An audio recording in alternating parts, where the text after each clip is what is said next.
মা শারদা সংঘের পক্ষ থেকে গত রবিবার ক্যান্সার হাসপাতালে ফল মিষ্টি বিতরণ করা হয় এবং স্বাস্থ্যকর পানীয় বিতরণ করা হয় মা শারদা সংঘের পক্ষ থেকে।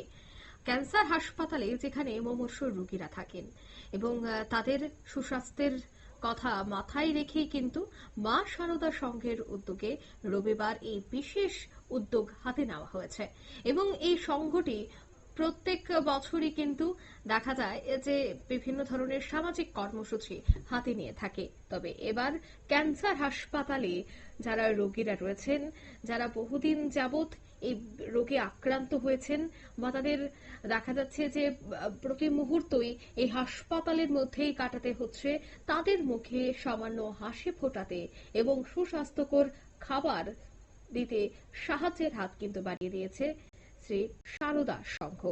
শ্রী শারদা সংঘ এবছরও আরো বেশ কয়েকটি সামাজিক কর্মসূচি হাতে নিয়েছে, কিন্তু তার মধ্যে অন্যতম হচ্ছে ফল এবং স্বাস্থ্যকর পানীয় বিতরণ ক্যান্সার হাসপাতালে। নিয়ে নিচ্ছে ছোট একটি বিজ্ঞাপন বিরতি, সঙ্গে থাকুন।